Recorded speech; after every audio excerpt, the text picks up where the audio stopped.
Hoy, una consulta veterinaria puede convertirse en una experiencia de salud para las mascotas y sus tutores. La evolución tecnológica camina junto a la ciencia. Ciencia que Royal Canin ha utilizado para desarrollar Vet Services. Hoy, estas herramientas buscan mejorar la vida de las mascotas con tan solo un clic. Smart Recu. Soluciones nutricionales personalizadas para la mascota de acuerdo con su condición de salud. Ración diaria. Brinda la cantidad precisa de alimento de acuerdo con sus necesidades. Programa pérdida de peso. Crea un plan a la medida y monitorea el progreso de la mascota durante la pérdida de peso. Hoy, la transformación digital no es una opción, pero sí una solución. Conviértete en un referente de la evolución veterinaria con Vet Services. Con Vet Services, agregas valor y haces un mundo mejor para las mascotas.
Hola, muy buenas noches a todos y bienvenidos a este webinar tan esperado por todos ustedes, todos nosotros, a cargo del especialista Ashley Arias. Antes que nada, quisiera agradecer de manera muy cariñosa a Remevet por este foro que nos hicieron favor de compartir para que pudiéramos llevar a cabo esta plática. Y obviamente también a todos nuestros patrocinadores por hacer estos eventos posible con su contribución, con su apoyo, su ayuda incondicional. Y muchísimas gracias a todos los participantes. Cada vez hay más interés en esta área. Y bueno, también un especial agradecimiento al doctor Ashley Arias por estar aquí para compartir con nosotros sus conocimientos, para ayudarnos a elaborar los exámenes ortopédicos con unas mejores bases, un mejor criterio y poder ayudar así a nuestros pacientes, que sabemos que gran parte de nuestros pacientes que recibimos día a día en el área de fisioterapia son pacientes con lesiones, traumatismos de carácter ortopédico que requieren pues una evaluación constante de su evolución, así como un buen abordaje diagnóstico. Les voy a presentar al doctor Ashley. El doctor es médico veterinario por la Universidad Autónoma de Yucatán. Él es especialista en medicina y cirugía de perros y gatos por la Universidad Autónoma del Estado de México. Tiene la certificación en el manejo avanzado de fracturas en perros y gatos por la Asociación de Osteosíntesis Veterinaria. Un posgrado en ortopedia. Es médico cirujano y ponente de Intertrauma México. Él es director médico y cirujano de ortopedia en el Hospital Veterinario de Especialidades Bruselas. Démosle la bienvenida al doctor Ashley. Muchísimas gracias por estar aquí con nosotros, doctor. Y bueno, será un placer escucharlo. Al finalizar la charla, vamos a abrir una sesión de preguntas. Les pedimos que en el chat vayan anotando todas sus dudas. Y al final, con muchísimo gusto, vamos a ir respondiendo una por una. Bienvenidos, disfruten la charla. Muchísimas gracias.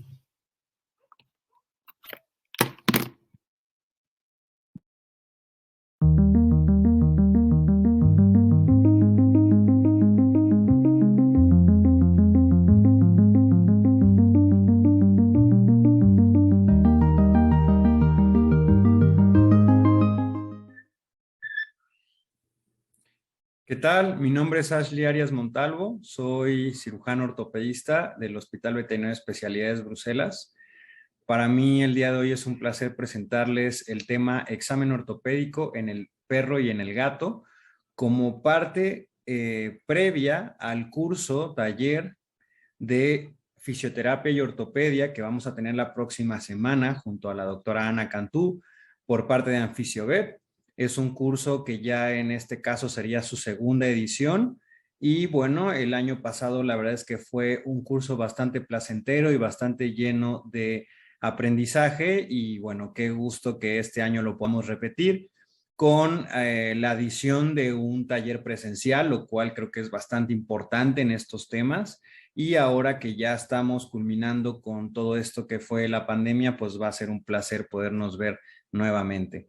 El día de hoy les voy a presentar una introducción a todos estos temas que vamos a estar viendo y que vamos a profundizar posteriormente en el taller. Entonces, si ustedes están interesados en estos temas, si esta charla es de su agrado, pues los invito a estar al pendiente de las inscripciones para el curso taller que vamos a tener próximamente.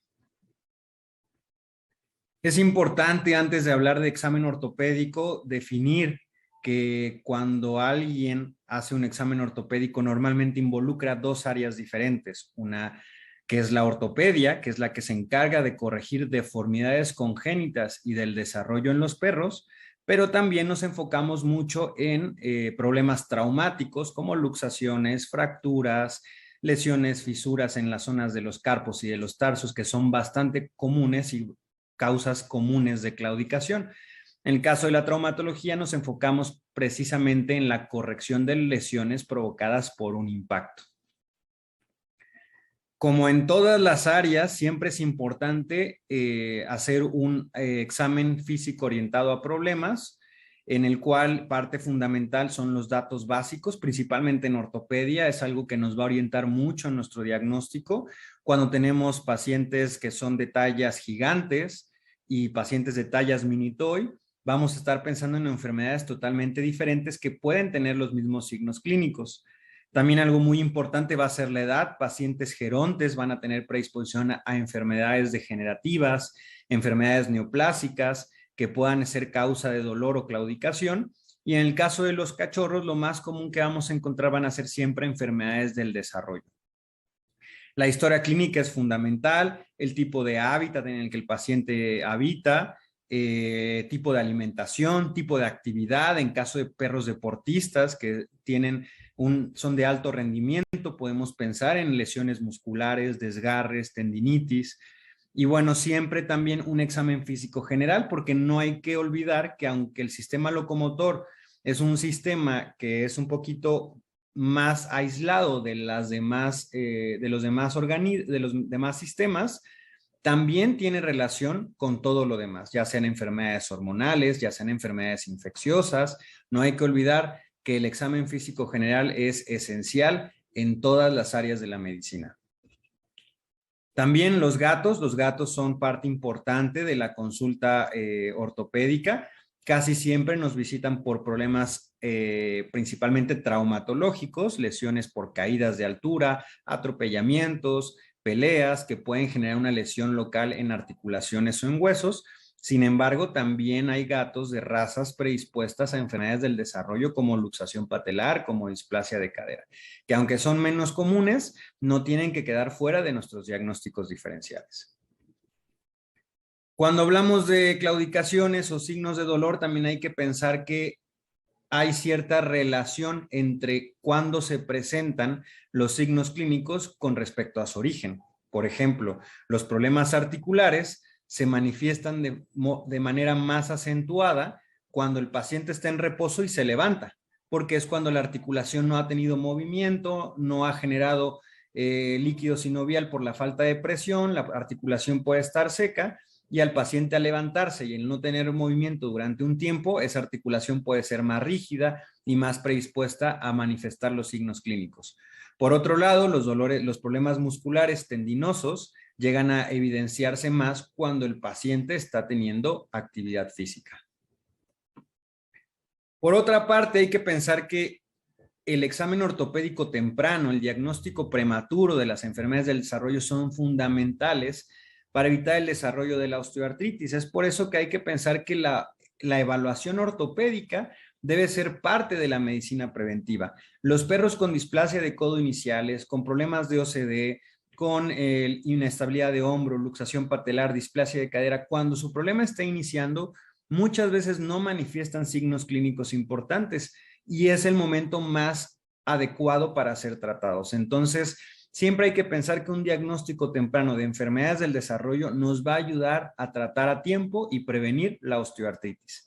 Otras enfermedades, como en el caso del ligamento cruzado craneal, también puede hacerse diagnósticos tempranos o entre más pronto se trate, una vez ya confirmada una ruptura del ligamento, podemos tratarla y evitar el desarrollo de osteoartritis. ¿Por qué es importante esto? Porque la osteoartritis ya no tiene cura, es progresiva y genera dolor de manera crónica. Entonces, hay que pensar siempre que mucho del enfoque del examen ortopédico debe ir enfocado a un diagnóstico temprano.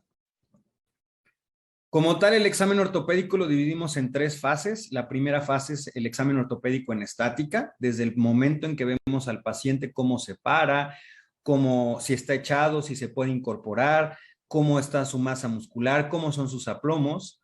Después vamos a hacer un examen ortopédico en dinámica, donde el paciente puede caminar, trotar o correr para ver diferentes signos a diferentes velocidades.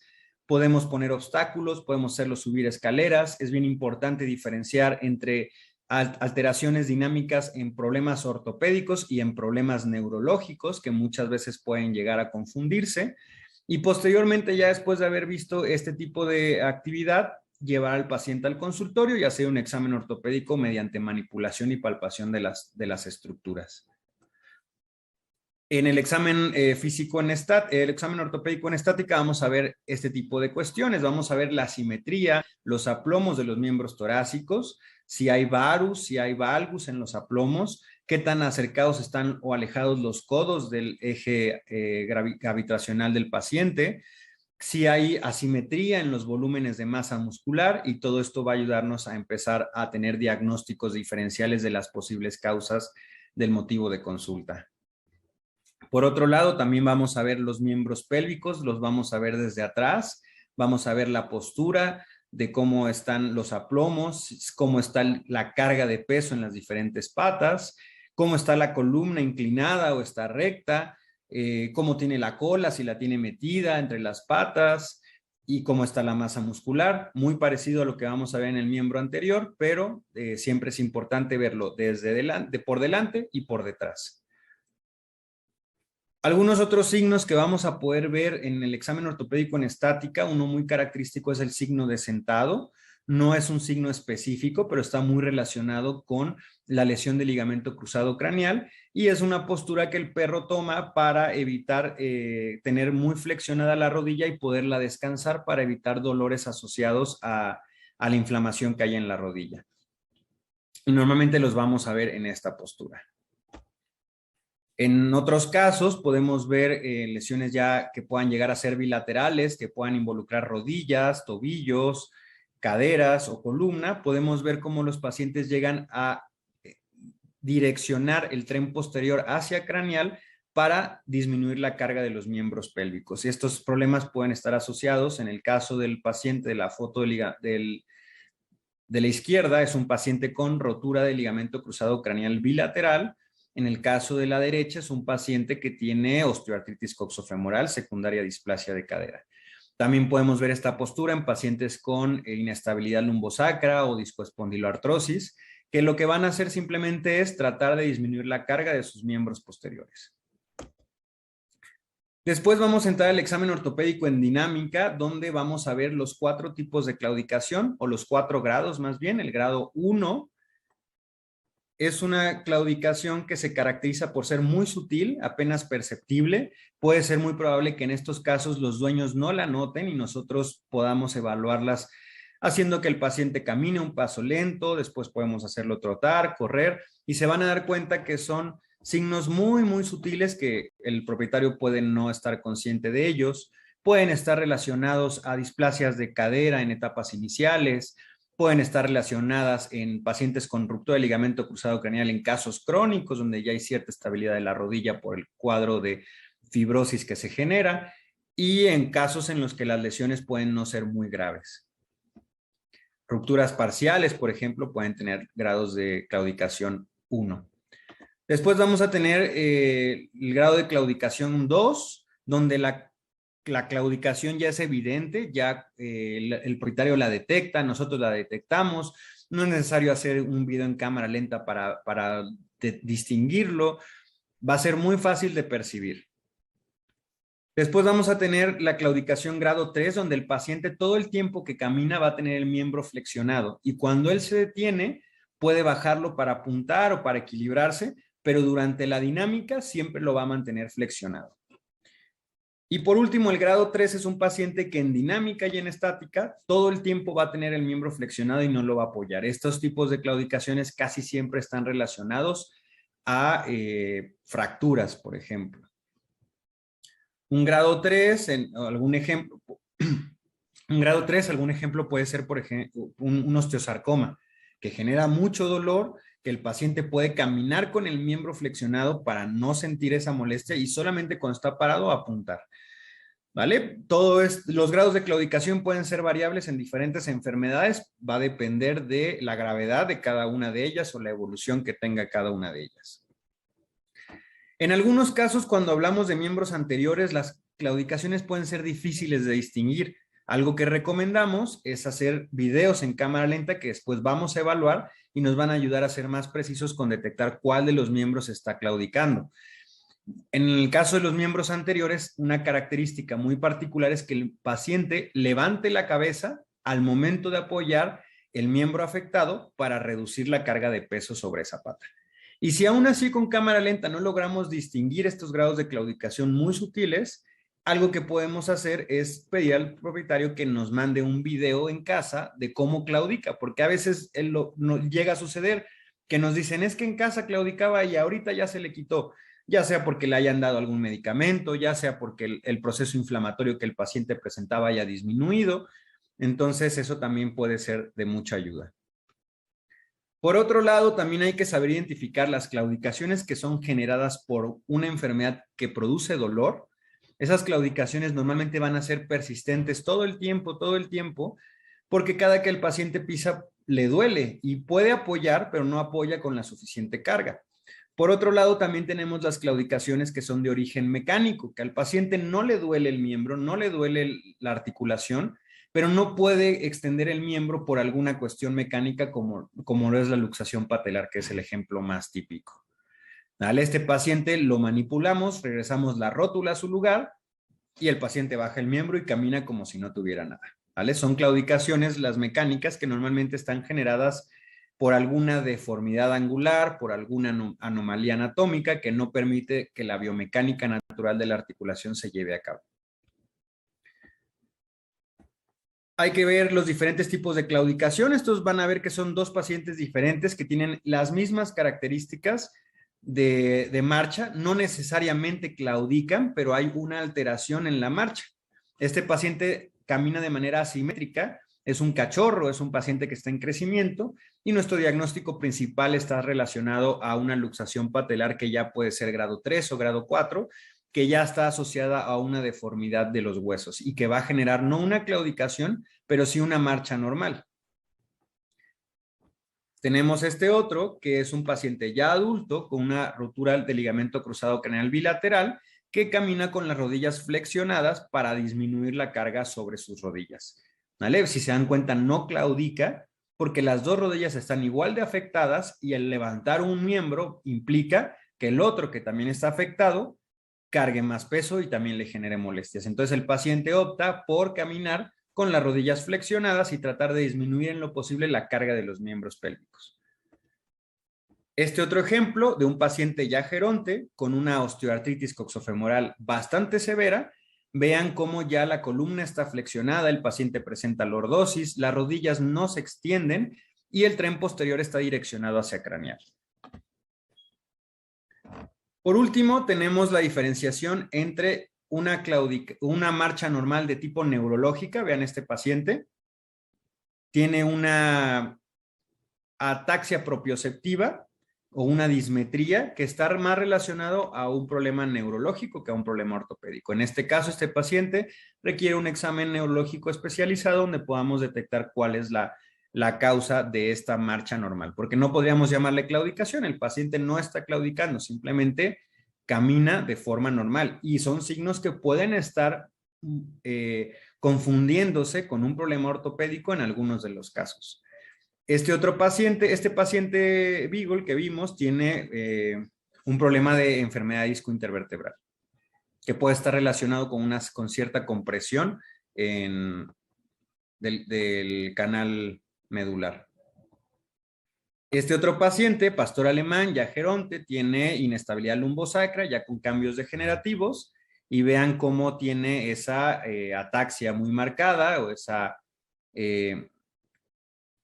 entrecruce de las piernas, poca carga de peso. Eso es otro caso de un problema neurológico. Los gatos son difíciles de evaluar en la dinámica. Normalmente el gato no lo podemos llevar caminando con nosotros para poderlo evaluar. Entonces hay que buscar manera de estimularlos. Una de ellas puede ser por el uso del láser, un láser que ayude a que el paciente se quiera mover en dirección hacia donde nosotros lo pongamos. En el caso de la foto en medio, por ejemplo, estimularlo con comida. Vemos cómo ese paciente se para sobre sus dos miembros pélvicos y podemos ver si hay alguna diferencia en las cargas de peso. Y otra manera es cuando lo sacamos de su transportadora en la que vienen y alejarla de donde están para que ellos caminen hacia ella y podamos tener el tiempo suficiente para poder ver si hay algún tipo de claudicación. Incluso los podemos grabar. Otras maneras bueno, aquí tenemos algunos ejemplos de claudicaciones en gatos que son muy diferentes a los perros. Este paciente tiene un problema de su miembro torácico. Vean cómo lo mantiene flexionado.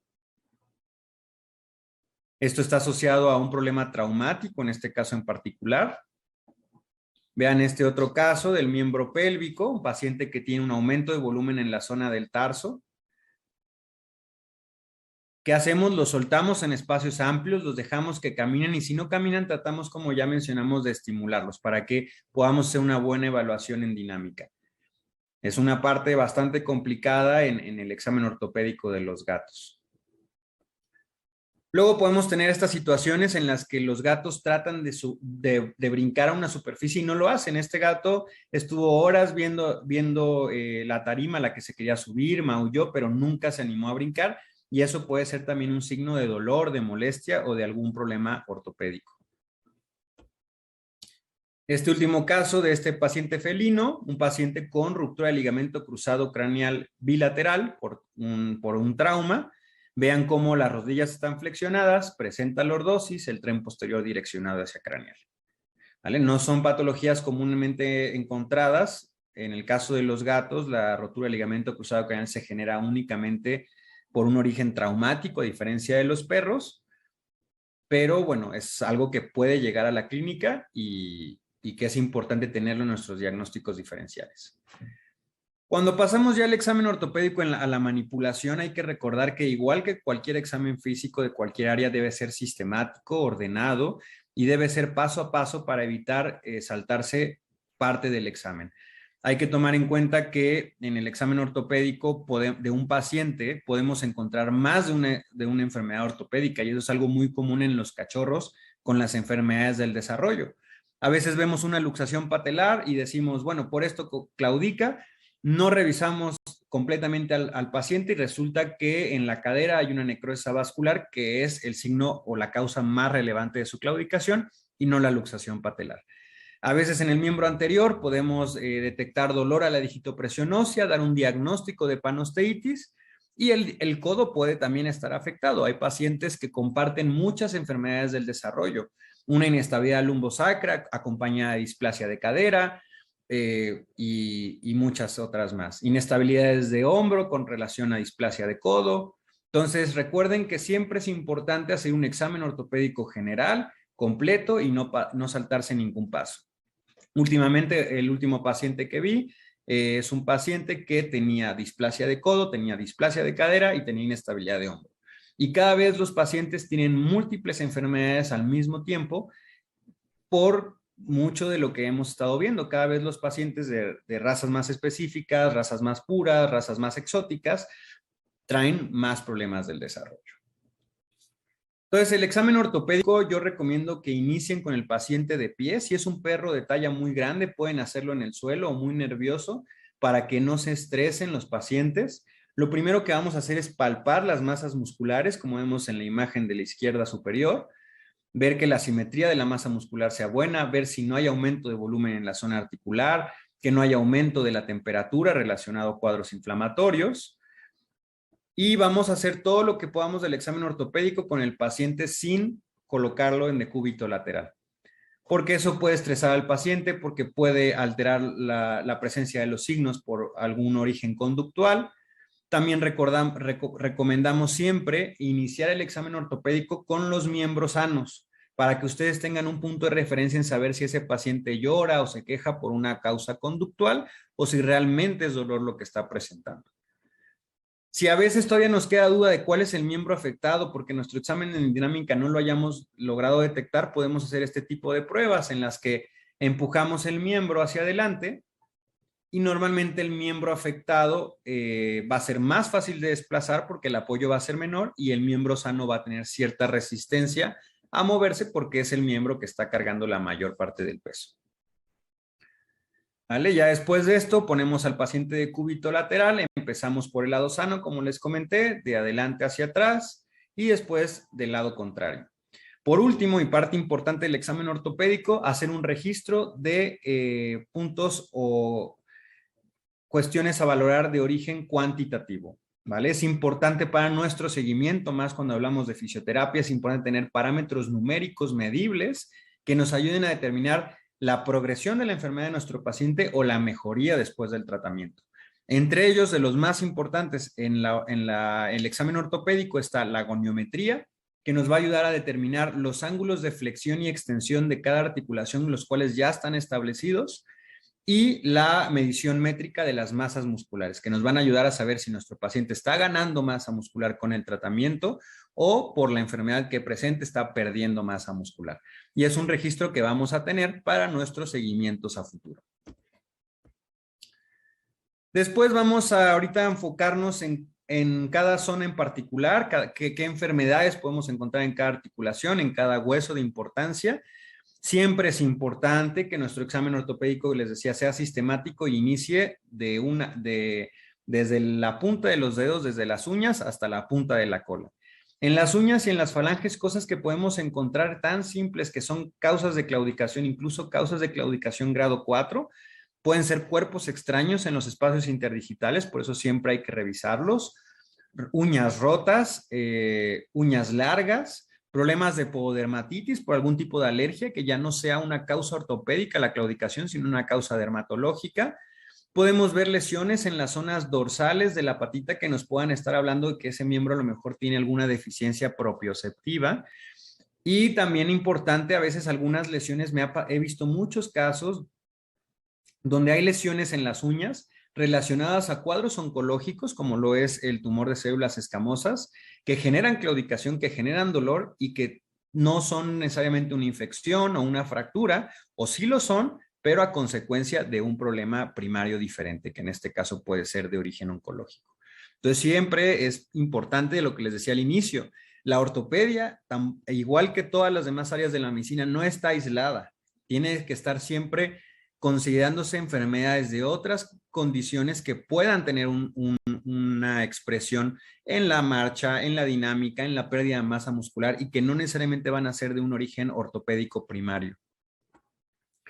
Después, como en todo, nuestra herramienta diagnóstica más útil en la ortopedia va a ser la radiografía. Podemos hacer radiografías después de haber evaluado zonas de dolor en los dedos. Los dedos se flexionan uno por uno, las 3 articulaciones digitales, la articulación del metacarpo, la articulación del carpo. Podemos llegar a ver fracturas por fatiga en las zonas de los dedos o traumáticas. Podemos llegar a ver problemas de osteoartritis en las zonas de las articulaciones digitales, como puede ser la poliradiculoneuría, como puede ser, perdón, poliartritis inmunomediada, como puede ser la artritis reumatoide, pueden generar este tipo de signología. Vean las zonas de las articulaciones, en la zona metacarpofalángica, cómo hay cambios osteoartríticos. Después vamos a subir a la zona del carpo. Les decía, vamos a ver los aplomos. Vean este paciente que tiene una pisada palmígrada. Esto si estamos hablando de una historia de trauma previo al examen ortopédico, podemos sospechar de lesiones de ligamentos colaterales o lesiones del ligamento del fibrocartílago palmar. Podemos también sospechar de problemas del desarrollo, como son las deformidades del carpo, como pueden ser las deformidades flexurales carpales. Podemos tener aumentos de volumen en la articulación relacionado a neoplasias, a traumatismos. Podemos tener fracturas en las zonas del carpo. Algo bien importante en las cuestiones de las lesiones de fracturas, fisuras y luxaciones que pueden estar todas relacionadas. Entonces hay que hacer exámenes y radiografías especiales. La gonometría, hay que ver el rango de flexión y extensión del miembro y siempre hacer la comparativa. Esa es una gran ventaja del examen ortopédico, que siempre vamos a tener una articulación contralateral que nos va a ayudar a hacer un estudio comparativo. ¿Vale? Aquí tenemos los parámetros de hiperflexión y hiperextensión naturales del carpo, los cuales hay que conocer para poder determinar si hay una hiperflexión del carpo, si hay una hiperextensión del carpo o si hay una disminución de ese rango de movimiento. Y después, en algunos casos, cuando veamos fracturas muy proximales a la zona del carpo, fisuras en las zonas del carpo, inestabilidades de la zona del carpo, recomendamos siempre hacer este tipo de radiografías en estrés, que a veces nos van a permitir evidenciar problemas que son mucho más graves de lo que aparentan.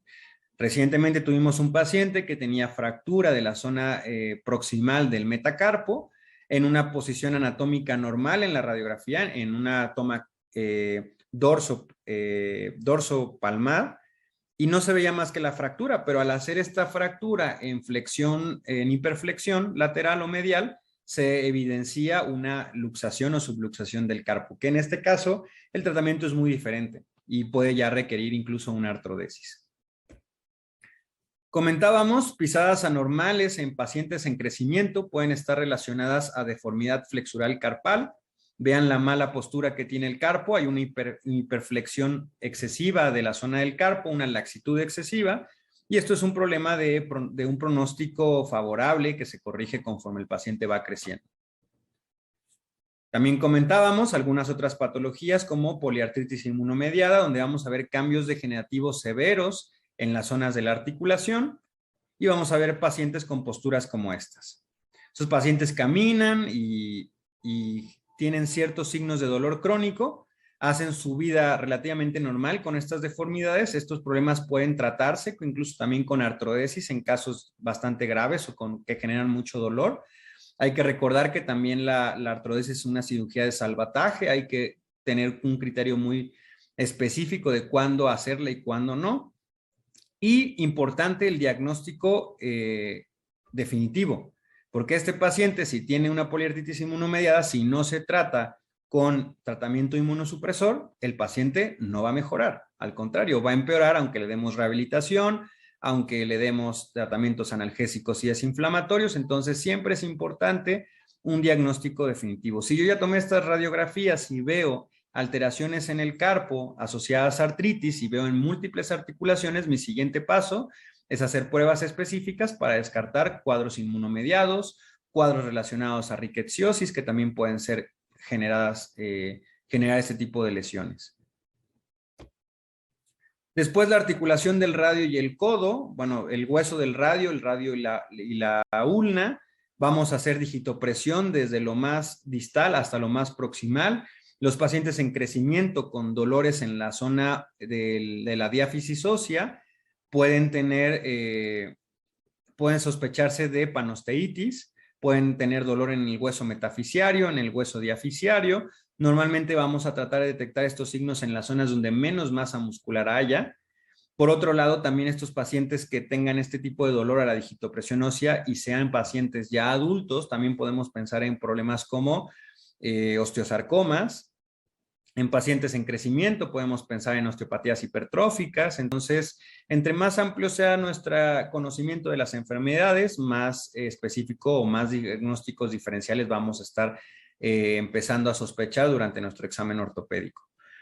Deformaciones angulares son comunes en las zonas del radio y del codo. Disminución del rango de movimiento del codo. En los casos de pacientes gerontes podemos pensar en artritis. Dolor a la digitopresión y a la manipulación, un signo muy característico a la digitopresión de la cara medial del codo en pacientes jóvenes, está muy relacionado a fragmentación del proceso coronoides.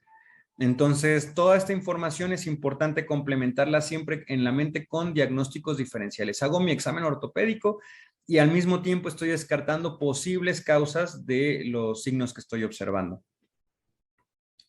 La prueba de Campbell es una prueba de mucha ayuda, es una prueba que nos ayuda a determinar la laxitud medial y lateral de la articulación asociada a lesiones de los ligamentos colaterales post-trauma. Vamos a poner el codo a 90 grados y el carpo a 90 grados y vamos a hacer una rotación interna del carpo y una rotación externa del carpo y podemos llegar a ver una apertura excesiva de la zona del codo que nos confirmen una posible lesión de ligamentos colaterales. Decíamos, los rangos de flexión y extensión del codo también están establecidos, también es importante conocerlos para saber cuándo una artritis crónica está generando el rango de movimiento limitado y para tener un parámetro inicial para poder evaluar después de nuestro tratamiento fisioterapéutico y ver qué tanto ha mejorado ese rango de movimiento. En el caso de las displasias de codo, nuestro primer abordaje diagnóstico es por medio de radiografías. Normalmente hacemos las radiografías cuando sospecha de displasia de codo son siempre bilaterales, o esa es la recomendación. Hacemos una toma cráneo-caudal con el rayo inclinado a 30 grados para entrar perfectamente en la zona del codo. Y en algunos casos hacemos una toma cráneo-caudal oblicua para exponer la zona donde está el proceso coronoides de la ulna, en la porción medial. Después hacemos radiografías a 90 grados del codo que nos van a permitir valorar de mayor detalle la congruencia articular y en hiperflexión para descartar problemas de no unión del proceso anconio.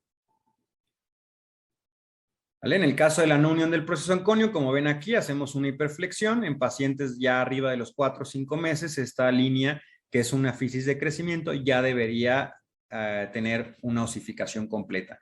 Si la estamos viendo después de esa edad, este paciente tiene un problema de no unión del proceso anconio y depende cada caso en particular, habrá que decidir si se tiene que fijar con un tornillo especial o hay que sacar ese fragmento de hueso porque ya está desvitalizado y las posibilidades de que osifique son mínimas. Vean aquí, esa es la imagen transquirúrgica de este paciente en el cual extrajimos el proceso coronoides, perdón, el anconio no unido, que lo vemos en esta zona del codo. Este procedimiento ayuda mucho a aliviar los signos de dolor en los pacientes, pero podemos esperar que estos casos, con el paso del tiempo, puedan desarrollar cierto grado de artritis en el futuro. En el caso del proceso coronoides, muchas veces va a ser evidente en la radiografía, muchas veces vamos a ver artritis, esclerosis, pero la realidad es que cuando queremos tratarlos a tiempo, cuando son cachorros, la radiografía difícilmente nos va a dar un diagnóstico confirmatorio definitivo y en esos casos tenemos que proceder a hacer estudios de imagen avanzada como lo es la tomografía. ¿Por qué? Porque el codo es una zona articular conformada por varios huesos, en este caso el húmero, el radio y la ulna, que se sobreponen unos con los otros y que no nos van a dejar evaluar toda la estructura anatómica que en el caso del proceso de una afección del proceso coronoides es importante. Y aquí estamos viendo en la imagen cómo este coronoides está fragmentado. Lo vemos también en este corte y en la reconstrucción 3D.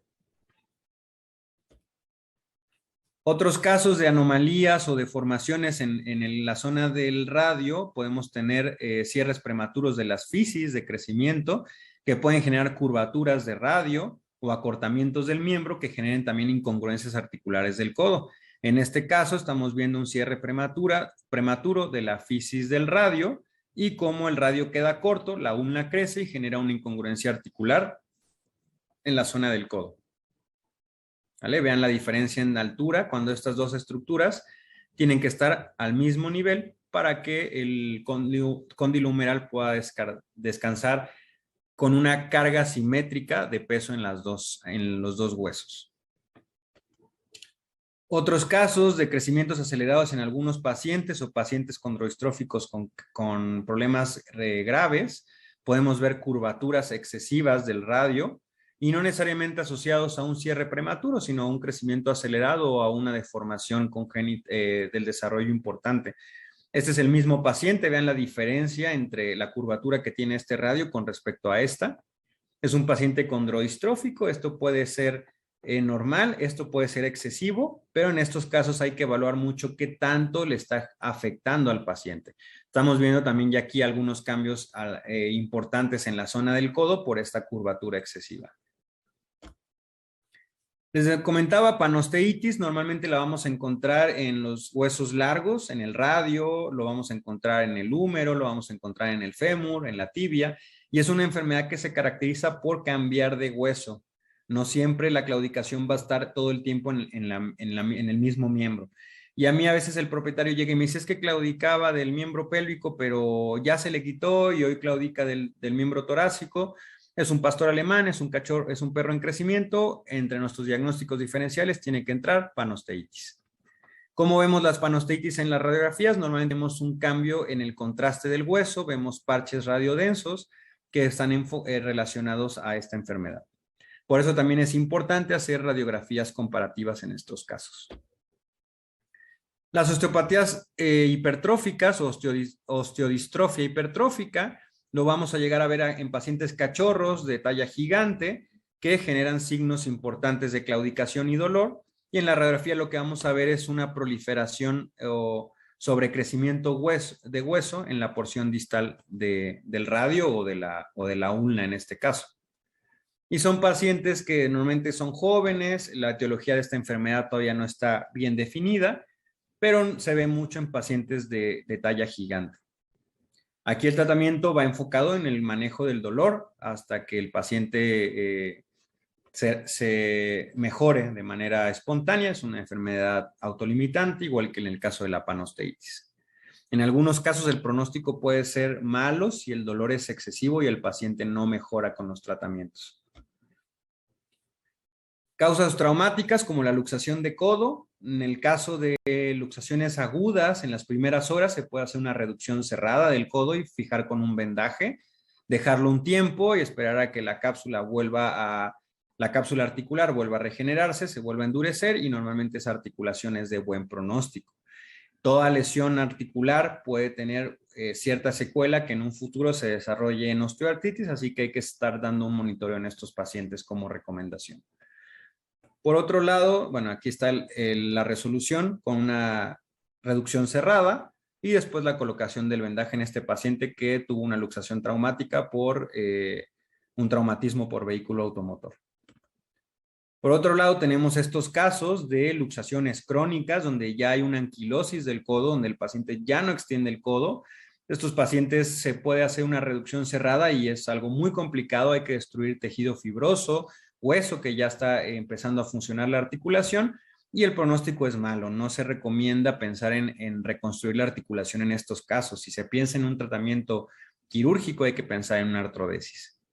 Y hay que valorar qué tanto le conviene al paciente o no que se le realice una artrodesis. En el caso de la articulación del húmero y en la articulación del hombro y la zona del húmero, vamos a evaluar también asimetría, acortamiento, el tipo de marcha, si hay inestabilidad en el hombro, si hay dolor a la digitopresión o flexión de la articulación o del hueso y zonas de crepitación. Lo mismo, vamos a hacer la evaluación primero con el paciente sentado. Vamos a presionar de manera bilateral. Hay problemas que pueden manifestarse en una extremidad y son por una afección en la zona cervical. Eso tiene que estar dentro de nuestros diagnósticos diferenciales. Lo mismo, rangos de hiperextensión y de hiperflexión que ya están determinados. Ahí les estoy dejando la bibliografía, que es alguna bibliografía la que normalmente hemos consultado y platicado en este curso, en el curso de fisioterapia y traumatología. Y ya en él vamos a ir indagando un poquito más a fondo. Algo importante en el examen del miembro anterior es el test del bíceps, que nos indica una posible lesión en el tendón bicipital o tenopatía del bicipital. Normalmente para esta prueba lo que hacemos es flexionar el codo, extender el hombro y hacer digitopresión con el dedo en la zona del surco del bicipital, que es el surco que se genera entre el tubérculo mayor y el tubérculo menor. Normalmente estos pacientes manifiestan dolor en esta zona y procedemos a hacer radiografías especiales para descartar una posible tendinopatía del bicipital o un ultrasonido en su caso. ¿Okay? Normalmente la lesión del tendón del bíceps puede llegar a progresar a problemas como efusión, sinovitis crónica, las cuales son muy sensibles en el ultrasonido, desgarres y calcificaciones del tendón. En el caso de calcificaciones del tendón las vamos a poder ver en las radiografías. En el caso de desgarres no, pero sí son sensibles al ultrasonido. Y cambios crónicos ya como condromalacia o osteofitosis, que ya hablan de un daño que lleva una evolución importante en el tiempo. Esta es una radiografía, una proyección especial para tratar de identificar estos signos que acabamos de mencionar.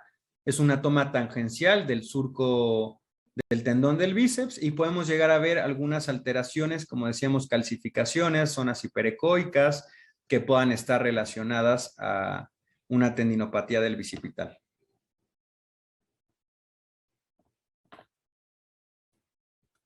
Y el ultrasonido, que es una de mis herramientas favoritas, es muy específica para los tejidos blandos. Si pensamos en una lesión tendinosa o ligamentosa, lo que tenemos que hacer es ultrasonido, porque es un estudio que lo que evalúa son los tejidos blandos, lo cual la radiografía es muy deficiente para ello.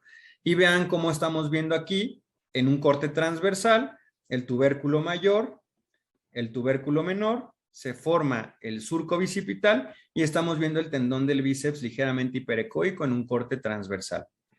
En la misma zona donde estamos tomando esta imagen, lo que hacemos es girar el transductor para un corte longitudinal y lo que vamos a ver es, en algunos casos, ecogenicidades heterogéneas del tendón del bíceps.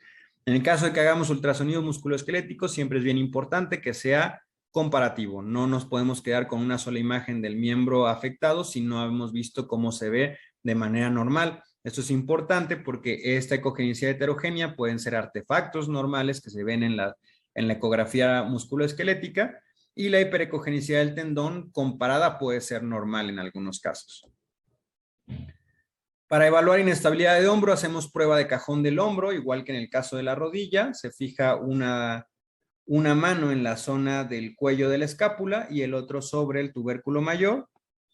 Y lo que hacemos es...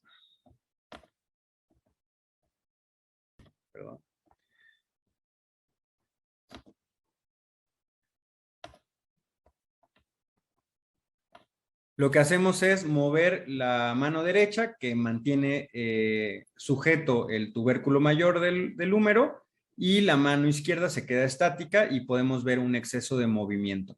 Nuevamente es una prueba que es subjetiva, entonces es importante siempre evaluarla con el miembro contralateral sano. Hacemos movimientos craneocaudales y hacemos movimientos lateromediales para determinar grados de inestabilidad articular del hombro.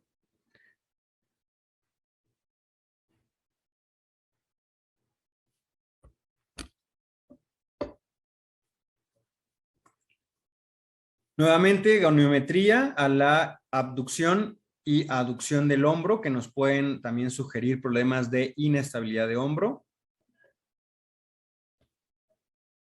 Podemos hacerlo con el goniómetro o podemos hacerlo mediante fotografías y un programa digital que nos ayuda a determinar el ángulo de apertura y cierre de la articulación del hombro. Cuando tenemos aperturas o abducciones mayores a 32 grados, quiere decir cuando tenemos 50, 40, todo lo que sea por arriba de 30 grados es sugerente de una inestabilidad de hombro o luxación de hombro. En algunos casos podemos hacer radiografías y vamos a ver este tipo de tomas donde vamos a ver las articulaciones afectadas incongruentes o fuera de su lugar, lo cual nos da un diagnóstico definitivo. pero en algunas veces también vamos a ver la articulación en posición y eso no descarta que haya aquí inestabilidad de hombro. A veces lo que hay que hacer es hacer una radiografía en estrés para tratar de exponer el problema. En este caso, esta misma radiografía, este paciente en una toma en posición normal, este hombro estaba en su lugar y al momento de generar un poquito de estrés en la articulación, al momento de tomar la radiografía, se evidencia la luxación. Entonces, a veces tenemos pacientes con inestabilidad de hombro, tomamos radiografías convencionales y pueden pasarse por alto. En el caso de las osteocondritis disecantes, que son afecciones muy sutiles para detectar en la radiografía, principalmente se presentan en la cara medial o caudal de la cabeza humeral. Entonces, mucho de lo que hacemos en este tipo de problemas cuando se sospechan es hacer radiografías rotatorias. Hacemos una radiografía medio lateral neutra, normal, del hombro y hacemos después una radiografía con el hombro en pronación y una radiografía con el hombro en supinación, tratando de exponer la cabeza humeral y vean cómo se hace más evidente esa deformación de la porción caudal de la cabeza humeral, que da un diagnóstico sospechoso o en algunos casos definitivo de osteocondritis disecante del hombro. En algunos casos puede no ser evidente y vamos a tener que recurrir a estudios de imagen avanzada como es la tomografía y vean cómo se ve ese cambio de contraste que es confirmatorio de osteocondritis disecante en este caso. Hipoplasias humerales en pacientes con miembros acortados que pueden ser de origen congénito, como este caso, también entran dentro de los diagnósticos diferenciales, con acortamientos de los miembros torácicos o cuando hay una asimetría en la longitud del miembro. En el caso de los osteosarcomas, ya comentábamos, genera principalmente dolor a la digitopresión ósea. Los osteosarcomas en el miembro anterior los vamos a encontrar comúnmente proximales al hombro o proximales al carpo, o sea, en la zona metafisiaria proximal del húmero o distal del radio. Normalmente esto hay que corroborarlo con una radiografía, la cual puede evidenciar imágenes de este estilo, pero recordar que el diagnóstico definitivo debe ser mediante histopatología. Después pasamos a la evaluación del miembro posterior, en el cual vamos a evaluar tarsos y metatarsos. La parte de la zona digital se evalúa de la misma manera que ya mencionamos. En el caso de los tarsos y metatarsos podemos tener lesiones en los tendones, principalmente en el tendón calcáneo común, en los casos de traumatismos, donde vamos a ver pisadas plantígradas, pero también podemos tener este tipo de pisadas donde hay una pisada plantígrada con los dedos flexionados y eso nos indica una lesión parcial del tendón calcáneo común, principalmente asociada a daño del tendón digital superficial largo. ¿Vale? Aquí estamos viendo la imagen, como el tendón del calcáneo común involucra varios tendones que lo conforman. Unos tienen funciones extensoras, flexoras, y cuando hay una ruptura total del calcáneo común, tenemos pisadas completamente plantígradas, pero cuando tenemos una lesión parcial en la cual solo hay una lesión del tendón del gastrocnemio, pero el tendón digital superficial se mantiene intacto, entonces vemos cómo los dedos se mantienen flexionados.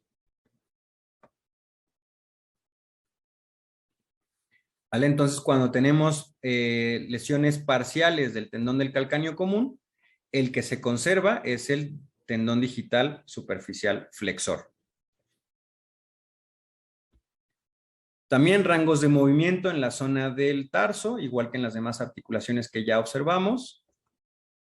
Podemos llegar a tener síndromes de hiperextensión tarsal, como es en el caso de este paciente, que también son problemas que se dan en el desarrollo y que se pueden corregir con el crecimiento y se complementan con tratamiento fisioterapéutico de fortalecimiento. Son de buen pronóstico, normalmente se corrigen solas en la mayoría de los casos. Podemos, los que le decía al inicio, fracturas, lesiones de los tarsos, cuando tomamos radiografías en posiciones neutras pueden no ser evidentes como cuando hacemos radiografías en estrés, por lo cual siempre recomendamos si hay alguna lesión proximal al tarso, hacer radiografías en estrés para evidenciar de forma más específica los problemas. También una causa poco común de claudicación, pero que tiene que estar presente en nuestros diagnósticos diferenciales, es la luxación del tendón flexor digital superficial. que genera una claudicación mecánica muy similar a la de luxación patelar y se caracteriza porque el tendón se luxa de la región del calcáneo, que es su punto de inserción. ¿Vale? Ahí vemos cómo se mueve el tendón de un lado para otro. Y muy parecido a la luxación patelar, cuando el tendón se luxa, el paciente presenta una claudicación mecánica. Muchas veces estos pacientes no tienen dolor, simplemente de repente, de manera espontánea, claudican y de manera espontánea se les quita. En el caso de la tibia y las rodillas, bueno, son unas de las zonas más comunes de lesión. Podemos ver desde fracturas, lesiones ligamentosas, lesiones tendinosas, alteraciones en la postura, asimetrías en los aplomos. Hay que evaluar el grado y el tipo de claudicación, deformaciones angulares relacionadas a luxación patelar, dolor, aumento de volumen, crepitación en las articulaciones y reducción del rango de movimiento.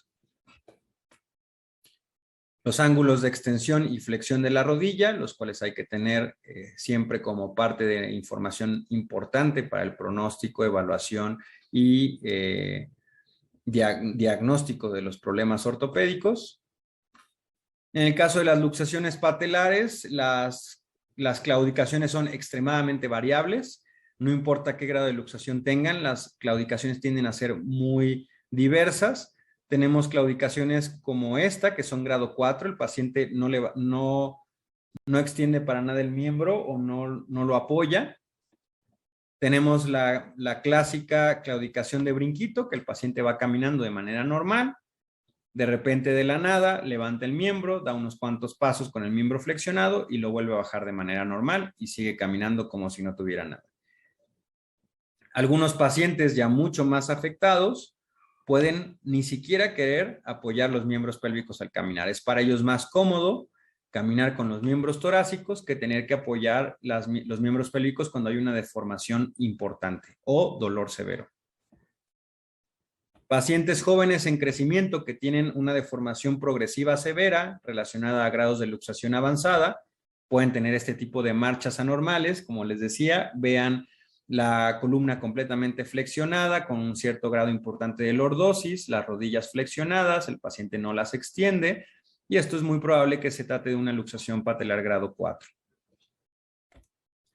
Entonces, lo que mencionábamos, los grados de luxación, es importante conocerlos. El grado 1, la rodilla permanece siempre, o más bien la patela permanece siempre en el surco patelar y puede luxarse únicamente cuando se le genera una presión por parte del evaluador. Al retirar esa fuerza, la rodilla regresa nuevamente a su posición normal.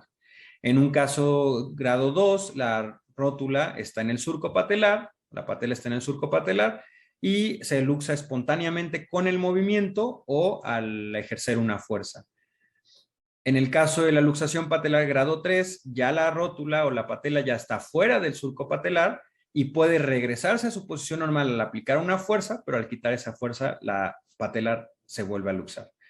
Y en el caso de una luxación patelar grado 4, la patela se encuentra todo el tiempo fuera de su lugar y no podemos ni siquiera reducirla aplicando una fuerza. La luxación patelar es importante saber que es un signo clínico. Es un signo clínico que está generado por otro problema que es la mala alineación del mecanismo del cuádriceps, que puede involucrar deformaciones en varios de los huesos que conforman el miembro posterior. ¿Vale? Aquí estamos haciendo las diferentes evaluaciones de la patela de manera transquirúrgica. Son pacientes que están por entrar a una corrección del problema y bueno, estamos haciendo una evaluación. Vean este caso, una patela que entra y sale del surco patelar con el movimiento. Estamos hablando de un grado 2. También es importante siempre los grados de luxación, en los casos de luxación patelar, descartar lesiones de ligamento cruzado. Aquí tenemos otro caso, vean cómo con el movimiento la patela se luxa hacia medial y regresa a su posición normal. Estamos ahí hablando de un grado de luxación patelar 2.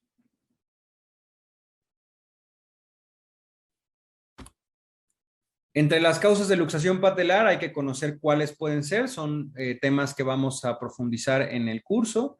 La luxación patelar medial puede estar generada por una patela alta, por varus femoral distal, por torsión femoral externa, por torsión tibial externa, por rotación interna de la tibia.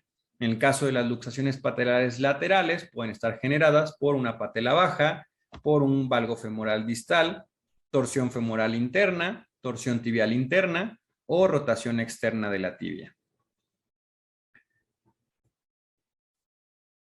¿Todas se tratan igual? Evidentemente no. Si la luxación patelar es un signo y creemos que todas las luxaciones patelares se tratan de la misma manera, es como creer que todos los vómitos o todas las diarreas se tratan de la misma manera.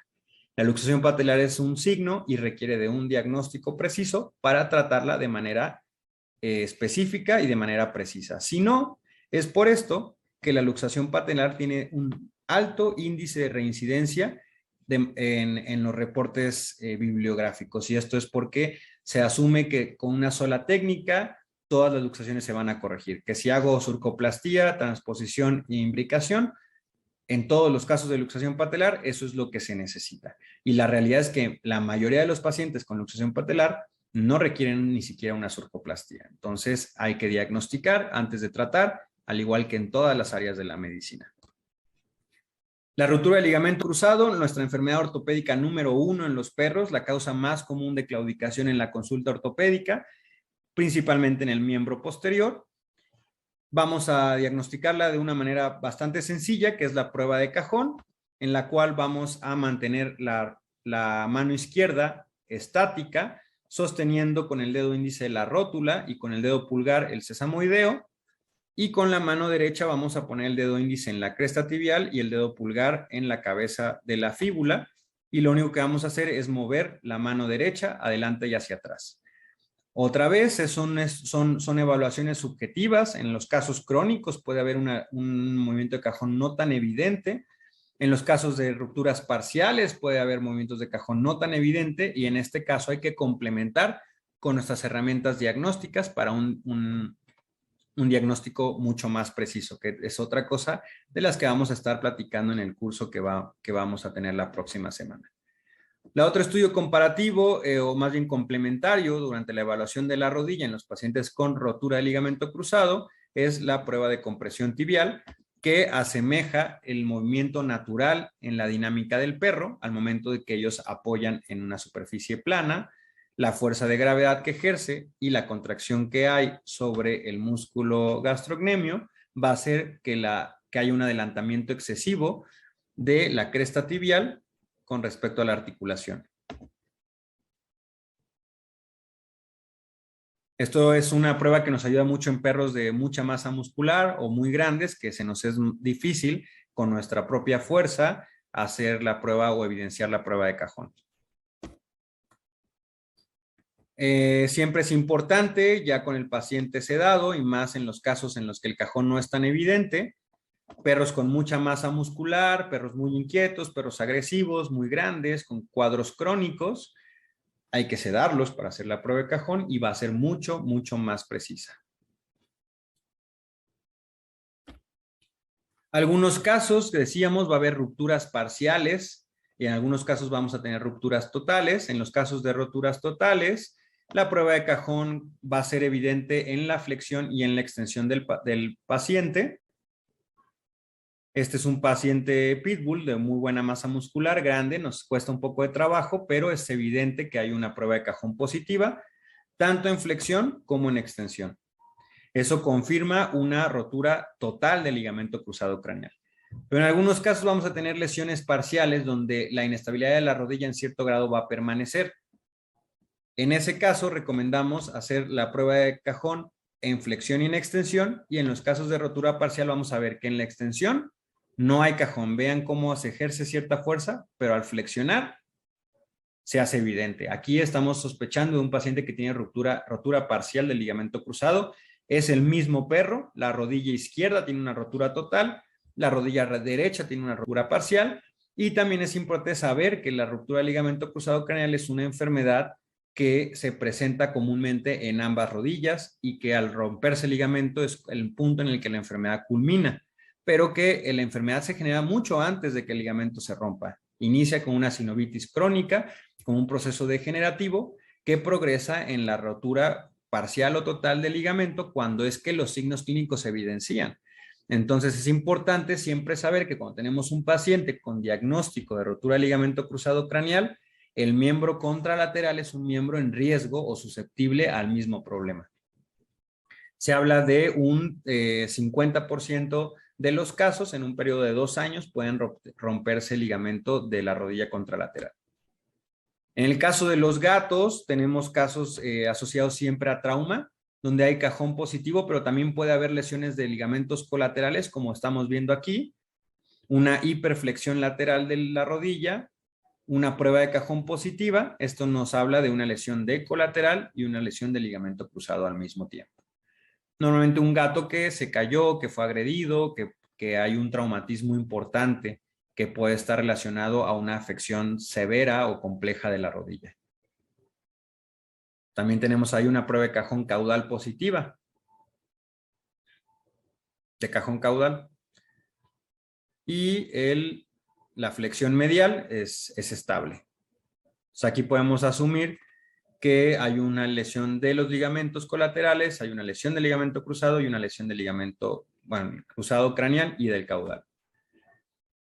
Las radiografías en los pacientes del ligamento cruzado craneal muchas veces las vamos a ver como estas. Podemos no ver realmente nada evidente en la mayoría de los casos.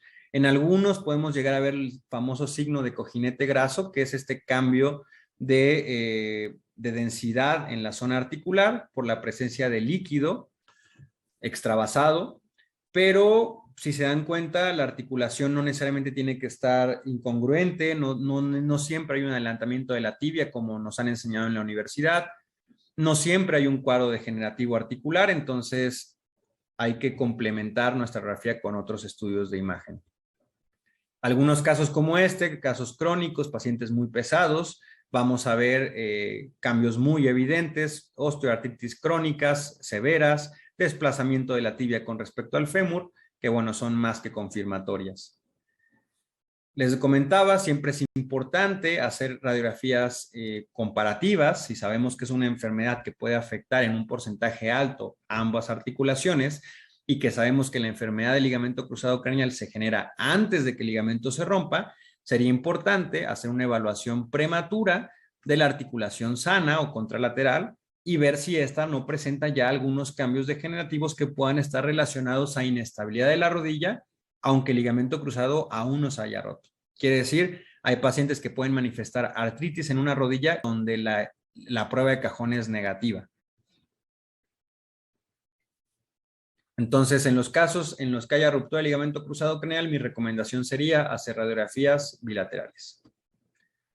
En el caso de los gatos, pensamos o estamos platicando que la causa común es traumática, entonces muchas veces podemos llegar a ver avulsiones de las zonas de inserción del ligamento cruzado que están relacionadas a una afección traumática. Normalmente cuando hay un trauma en un ligamento que está sano, es más propenso que se rompa el hueso a que se rompa el ligamento. El ligamento cruzado normalmente se rompe por un proceso degenerativo en los perros.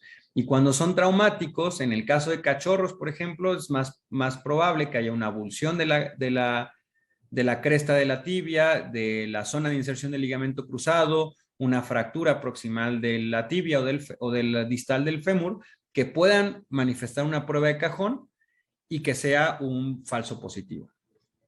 En el caso de los gatos, les decía, vamos a ver mucho lesiones relacionadas a traumas o avulsiones.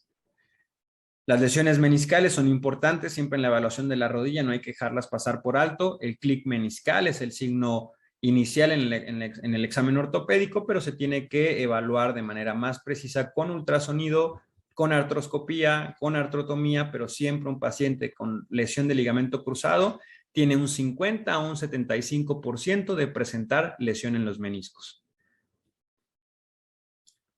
Ya vamos terminando, el fémur y la cadera. Vamos a ver alteraciones como acortamiento del miembro, que son muy específicas de luxaciones coxofemorales. Vamos a ver una pérdida de la simetría del triángulo escaleno que se forma, o triángulo isósceles, que se forma por las protuberancias óseas de la zona de la cadera, que vendrían siendo la tuberosidad del isquion, el trocánter mayor y el ala ilíaca, donde vamos a formar un triángulo que debe poderse trazar de manera imaginaria. Si este triángulo se pierde y se forma una línea recta con el trocánter mayor en esta zona, estamos pensando en una luxación coxofemoral dorsal. El dolor y la crepitación muchas veces asociado a signos de osteoartritis coxofemoral, el rango de movimiento reducido, pero también muchas veces vamos a tener pacientes como este, que no claudican, pero que tienen una marcha normal, que entrecruzan mucho los miembros, que también se le llega a conocer como paso de bailarina o bamboleo excesivo de las caderas, relacionada a laxitud articular, lo cual es sospechoso de displasia de cadera. Otros pacientes van a mostrar la famosa marcha en salto de conejo, que también es característica de la displasia de cadera. Rangos de movimiento de la articulación coxofemoral, importante conocerlos, se los dejo ahí para que los tengan en cuenta junto con su bibliografía. Cuando sospechamos de displasia de cadera, parte importante del diagnóstico en el examen ortopédico va a ser la prueba de Ortolani, en la cual va a haber una subluxación y reducción de la cadera durante el movimiento. Se hace una presión axial con el paciente de cúbito dorsal. Se hace una presión axial, se percibe cómo la cadera se luxa y al momento de generar la abducción, la cabeza femoral regresa en el acetábulo y se oye un clic. Ese es un signo de Ortolani positivo. Puede estar presente en pacientes jóvenes, en cachorros, por la laxitud articular coxofemoral normal, pero también hay que valorar el rango en el cual se subluxa y se reduce la articulación, ya que si este es excesivo, no necesariamente es normal. Y para eso hacemos la prueba con un goniómetro. Nuevamente, una herramienta fundamental en nuestro examen ortopédico. Y ahí nos va a ayudar no solamente a decir es positivo o no es positivo a la prueba Ortolani, sino cuántos ángulos tiene de subluxación y cuántos ángulos tiene de reducción. Si estos ángulos son altos, es un paciente que aunque sea joven y pueda ser normal que tenga un signo de Ortolani, lo hace sospechoso a displasia de cadera y se recomendarían estudios radiográficos preventivos, porque recuerden lo que hablamos al principio, hay que buscar a los pacientes, hay que buscarlos cuando son asintomáticos y tratarlos de manera temprana para evitar osteoartritis. Estas pruebas o estos ángulos de subluxación y reducción también los podemos hacer como vimos anteriormente en el miembro anterior, con fotografías y después subiéndolo a un programa digital que nos permita valorar esos ángulos de apertura y cierre de la articulación. La prueba de Barden casi siempre la vemos en pacientes con excesiva laxitud coxofemoral. Lo que hacemos es una fuerza axial o una compresión hacia medial y hacia lateral de toda la articulación y podemos percibir cómo la cadera se sale de su lugar.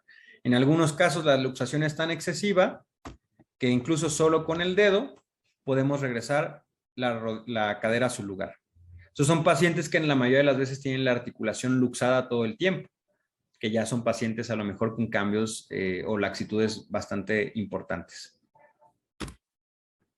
Cuando hacemos una evaluación de los pacientes con displasia de cadera, algo fundamental es una radiografía bien posicionada. Porque si no está bien posicionada, eso nos puede dar artefactos, diagnósticos erróneos y bueno, es una parte fundamental del diagnóstico de la displasia de cadera, el estudio radiográfico. Entonces, siempre ver que haya simetría entre nuestras dos extremidades. Les decía, es una gran ventaja de la evaluación ortopédica siempre tener dos lados que deben ser simétricos. Tenemos que ver que el canal pélvico sea simétrico, que las alas del ilion tengan la misma distancia en la sombra que se genera en la fosa una de la otra, la cabeza femoral bien delimitada, el trocánter mayor bien delimitado, los orificios obturadores bien delimitados y los miembros a la misma altura. Si tenemos unas radiografías con estas características, podemos hacer mediciones que nos den un diagnóstico definitivo de una displasia de cadera mediante la excesiva o incongruencia articular coxofemoral. Después podemos hacer mediciones como la prueba de Ortolani, el ángulo del borde acetabular dorsal, la prueba de índice de distracción, que nos van a ayudar a hacer más específico nuestro diagnóstico y saber cuál es la forma más adecuada de tratar a ese paciente.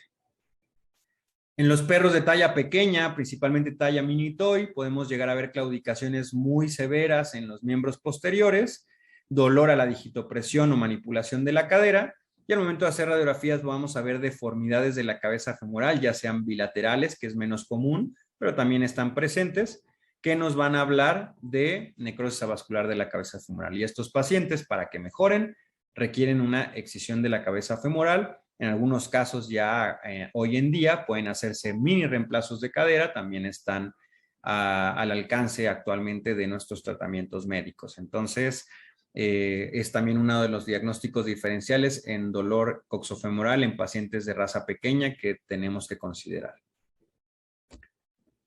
Ya por último, llegamos a la evaluación del aparato axial, que es importante, también es parte del examen ortopédico. Muchas veces en estos casos hay mucha más relación con los problemas neurológicos.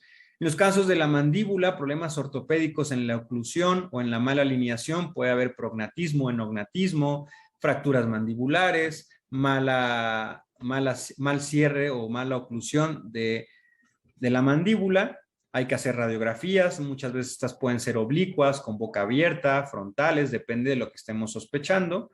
En los casos de afecciones en el cráneo podemos llegar a ver asimetrías, signos neurológicos que puedan indicar parálisis faciales, depresiones, protuberancias que puedan indicar tumores o lesiones en la conformación del hueso.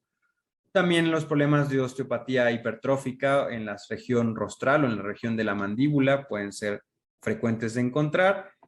Crecimientos anormales que requieran alguna evaluación histopatológica. En la cuestión del aparato de la columna cervical, bien importante, los perros de raza pequeña, chihuahueños, poodles, sufren mucho de enfermedad de disco. Podemos llegar a ver en algunos casos un diagnóstico definitivo radiográfico, donde vemos una calcificación del disco intervertebral, pero también en algunos casos podemos no ver alteraciones significativas en la radiografía y estos pacientes pueden requerir de una resonancia magnética para tener un diagnóstico definitivo. En algunos casos, la radiografía también nos va a permitir ver cambios degenerativos, los cuales también son indicativos de algún grado de inestabilidad. En pacientes de raza pequeña vamos a sospechar siempre de enfermedad de disco. En caso de pacientes de talla grande, podemos sospechar de inestabilidad atlantoaxial, síndrome de Wobler, principalmente en Dobermans, en gran danés. En algunos casos, estas inestabilidades de la columna pueden ser tratadas con vendajes cervicotorácicos, pero siempre, y con fisioterapia, pero siempre saber cuándo ya ese paciente requiere de un abordaje quirúrgico para ser más específicos con su tratamiento. Para esto requiere un buen examen neurológico y en algunos casos estudios de imagen avanzada.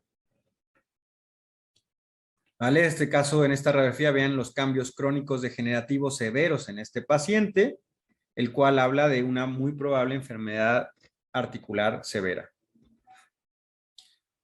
Los pacientes con síndrome de Wobler van a tener marchas anormales. Es un problema que está relacionado a una deficiencia o a un problema del desarrollo del canal medular por una estenosis del canal vertebral que se manifiesta en una signología neurológica. Es por eso que decíamos que los problemas ortopédicos, principalmente en la región de la columna, pueden manifestar signología neurológica o pueden ser considerados problemas de ambas áreas o tratados incluso simultáneamente con un ortopedista y un neurólogo, y pasa mucho cuando vamos a hacer la estabilidad de la zona de la región cervical con implantes o con algún tipo de placas especiales. Normalmente es un tratamiento que puede hacerse en conjunto con un neurólogo y un ortopedista.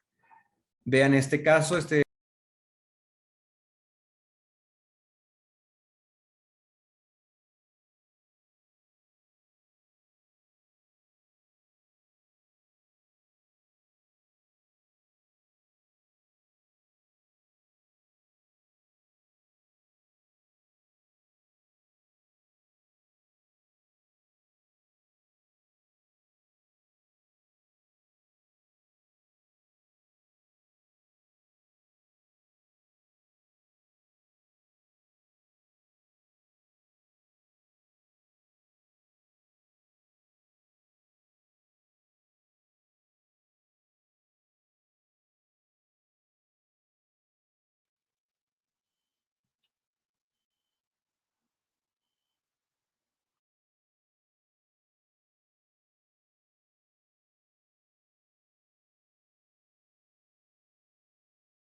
Hola a todos, muy buenas noches y muchísimas gracias por estar aquí presentes en esta charla tan interesante. Muchísimas gracias, doctora Ashley, por esta plática de cómo debemos de abordar a nuestros pacientes.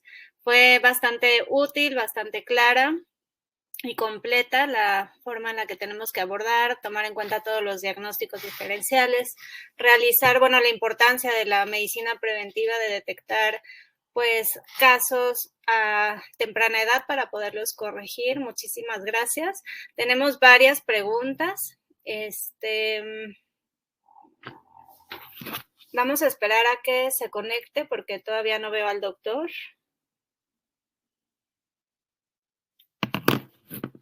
Bueno, en lo que se conecta el doctor, me gustaría invitarlos al próximo taller de ortopedia que vamos a tener. Este taller, bueno, está dirigido a médicos veterinarios, puede ser del área de fisioterapia y rehabilitación o que aún no practiquen la fisioterapia y rehabilitación, que estén interesados por el área de ortopedia, porque es un complemento pues básico para que sus pacientes ortopédicos, ya sean posquirúrgicos, prequirúrgicos, mejoren y sus tiempos de recuperación sean muchísimo más rápidos. Entonces, también recibiremos médicos que estén pues interesados en el área de ortopedia y médicos que estén obviamente interesados en el área de fisioterapia y rehabilitación. Es un trabajo en equipo que hacemos en conjunto para que nuestros pacientes pues mejoren mucho más rápido, tengan un proceso de evolución pues más ameno, con menos dolor, que puedan lograr apoyar los miembros afectados mucho más rápido y de esta manera recuperar pues los rangos de movimiento y todo esto de una manera pues mucho más óptima, ¿no? Con todas las modalidades. En el taller vamos a contar con la presencia del doctor Ashley Arias por la parte de ortopedia y también por la parte de fisioterapia con la doctora Ana Cantú, ambos especialistas en estas áreas, que nos van a compartir pues toda su experiencia acerca de el abordaje que tenemos que tener, tanto diagnóstico como terapéutico para estos pacientes, tanto en el abordaje ortopédico como en el tratamiento fisioterapéutico, utilizando pues todos los medios que tenemos, ¿no? Disponibles. Láser terapia, electroterapia, hidroterapia, masajes, ejercicios terapéuticos. Vamos a abordar pues todos estos temas. Todos los que estén interesados nos pueden mandar un WhatsApp al que aparece en la imagen de la publicidad del taller y con muchísimo gusto les mandamos el programa más detallado de todos los temas que vamos a ver, ¿sí? Tenemos para la parte que es en línea, tenemos un poquito más de capacidad para que se puedan inscribir a los 3 primeros días que se verán los temas únicamente en línea. Y para la parte ya práctica, no tenemos tantos lugares, ¿no? Entonces, les recomiendo que si están interesados en inscribirse a ambos, tanto la parte en línea como la parte práctica, lo hagan pues lo antes posible porque si no tenemos tantos lugares. Ya tenemos en sala al doctor. Ya, no lo veo.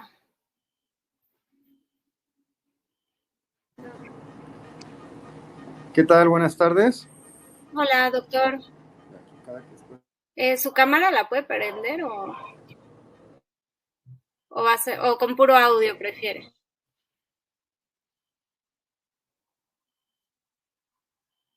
Bueno. Creo que estamos teniendo problemas de comunicación con el doctor Ashley. Déjenme ver si podemos hacerle las preguntas. Y que me las vaya contestando, le voy a hacer una llamada y que me las vaya contestando por aquí, a ver si así logramos que nos responda las preguntas.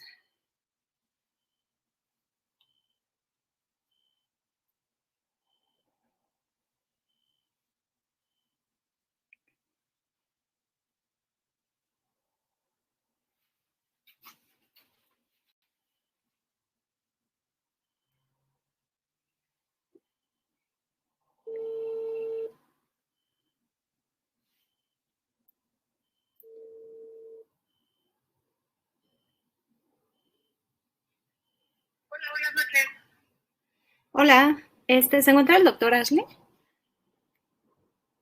Hola. Hola. Es que no puedo escuchar nada de lo que están diciendo. Ya, entonces, te voy a poner aquí en el teléfono para ver si así nos puedes ayudar. Yo no sé si es mi audio o es de quién es el audio, pero...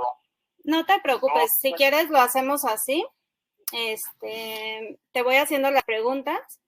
Y no sé si se escuche, si me pueden ayudar en el chat, si se escucha la voz del doctor. A ver, Ashley, ¿puedes saludar? Ashley, ¿puedes hablar para ver si te escuchan? Sí, hola. Sí, se escucha bien. Excelente, muchísimas gracias. Entonces vamos a iniciar con nuestras preguntas de esta manera. La primera pregunta es de la doctora Estrella. Nos pregunta, ¿cuánto tiempo se tiene que dejar un AFE post cirugía de tendón de Aquiles para que pueda apoyar y hacer fisioterapia? Ok, mira, normalmente cuando pones un AFE, cuando hay una lesión del tendón de Aquiles, pones un AFE transarticular para que haya menos movimiento en la articulación y el tendón pueda sanar. Pero igual que en fracturas, con el tiempo los clavos de los AFEs empiezan a aflojarse. Y más en una zona en la que hay constante movimiento, como es una articulación. Entonces la recomendación es no más de 6 semanas. De hecho, tú te vas a dar cuenta que el mismo fijador esquelético externo se va a empezar a aflojar y ya no va a ser funcional, va a lastimar la piel y va a haber que quitárselo. Pero a diferencia de un AFE, en los casos de fracturas, en los cuales estás usando un pilar óseo, en este caso estás tratando de inmovilizar una articulación y el AFE va a tener mucho más inestabilidad y se va a ir aflojando. Entonces, 6 semanas. Ok, muchísimas gracias, doctor. Aquí tenemos otra pregunta de la doctora Aileen. ¿La osteoartritis siempre será una patología secundaria a alguna otra? No, también se presenta, lo más común en la osteoartritis es que sea secundaria a una enfermedad del desarrollo, a una fractura articular o próxima a la articulación, o un trauma constante en esa articulación. Sí hay casos de osteoartritis primaria, pero son menos frecuentes. Lo más común es a consecuencia de una enfermedad del desarrollo, a consecuencia de una fractura proximal a la articulación, un trauma constante o consistente, persistente, y también en algunos casos, no hay que olvidar, osteoartritis de origen inmunomediado, origen infeccioso. Pero si primaria sí se presenta, pero no es lo común, siempre hay que buscar una causa que la esté provocando, que es lo más frecuente. Ok, muchísimas gracias. Y sobre todo la prevención, ¿no? Que hablaba en la charla. La detección temprana.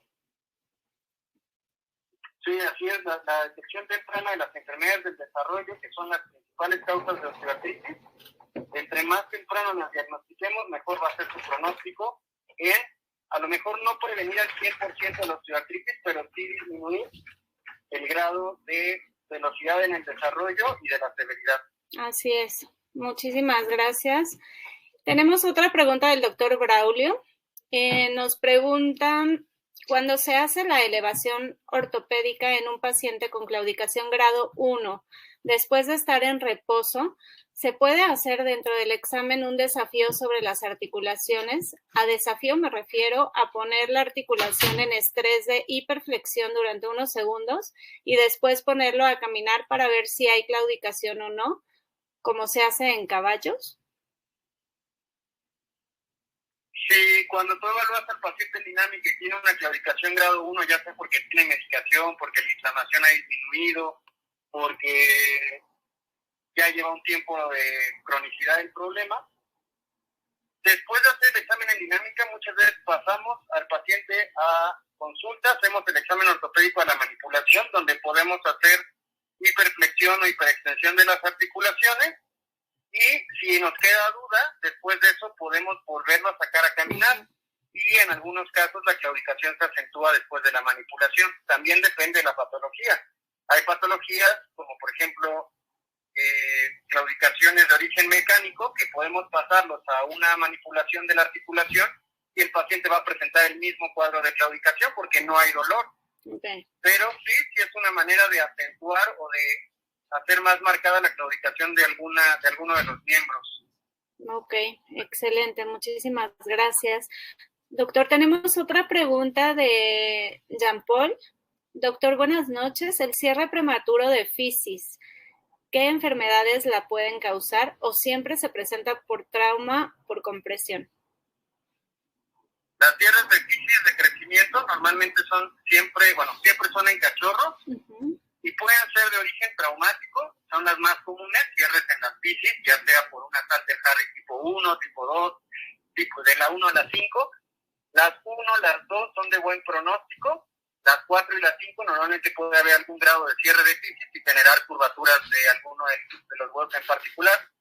Y también en perros de talla muy grande, la sobrealimentación o la suplementación con calcio puede cerrar el cartílago de la fisis de crecimiento y hacer que el paciente deje de crecer antes de tiempo. Entonces, un mito muy mal establecido es que al perro que quieren que crezca más hay que darle calcio. Claro. Cuando eso aumenta el riesgo de cierre de fisis y que el paciente deje de crecer antes de lo correspondiente. Sí, claro, eso es bastante común y sobre todo es la automedicación, ¿no?, que existe entre los tutores que se recomiendan ampliamente el uso del calcio y es un gran problema, ¿no? Entonces, dentro de nuestras consultas siempre hay que educar a los tutores hacia qué sugerencias son las más adecuadas, sobre todo de dieta, suplementos y demás. Muchísimas gracias. Aquí tenemos otra pregunta del doctor Luis. Hola Ashley, buenas noches. En caso de una luxación de hombro crónica con desplazamiento craneal excesivo, ¿qué técnica recomendarías? En los casos de luxación de hombro, si es muy crónica, cualquiera de las técnicas que utilicemos para reconstruir la articulación tienen un alto porcentaje de reluxación. Podemos usar bandas de alambre o bandas en 8, podemos hacer transposiciones del tendón del bíceps, pero con una cronicidad importante hay alto riesgo de reluxación y en estos casos puede optarse por una artrodesis o por una excisión del cuello de la escápula, que es algo parecido a la excisión de cabeza femoral, pero en la región del hombro, recomendado únicamente para perritos de talla pequeña. Okay. Y bueno, en algunos casos, cuando hay luxaciones crónicas y ya hay fibrosis y el paciente tiene una claudicación grado 1 o grado 2, es aceptable. Yo no operaría a ese paciente, me enfocaría más en darle rehabilitación porque la artrodesis puede traer muchas más complicaciones y a lo mejor afectar la dinámica de una forma más marcada de lo que puede estar con una claudicación 1 o 2. Si tiene claudicación 1 o 2 por una luxación de hombro crónica, me enfocaría en fisioterapia, en delimitar el tejido fibroso y en fortalecimiento muscular y soporte a las articulaciones compensatorias. Excelente. Y parte de esto lo vamos a platicar en el taller. La doctora Ana también va a dar todas estas recomendaciones para el abordaje fisiátrico en estos casos. Y en conjunto, pues van a dar todos estos tips para poder ayudar a estos pacientes. Muchas gracias, doctor. Tenemos aquí otra pregunta de Victoria, la doctora Victoria. ¿A qué edad podemos diagnosticar la displasia para mandar a ortopedia? Esa es buena pregunta. La displasia de cadera se puede diagnosticar desde los 3 meses de edad, solamente que es más complicado. Hay que hacer pruebas preventivas, radiografías bajo sedación particulares, en proyecciones específicas, pero la realidad es que una displasia de cadera entre más joven se diagnostique, el pronóstico terapéutico va a ser mejor y va a haber más opciones terapéuticas para tratar a este paciente. No en todos los casos, hay veces que hay displasias muy severas y no vamos a poder realmente hacer mucho, pero en los casos en los que haya displasias de leves a moderadas diagnosticadas en etapas tempranas, por ejemplo, en el caso de la fisiodesis, pues el diagnóstico se tiene que hacer antes de los 4 meses para que entre los 4 y los 5 meses y medio podamos hacer este procedimiento y el paciente tenga un beneficio después de la cirugía.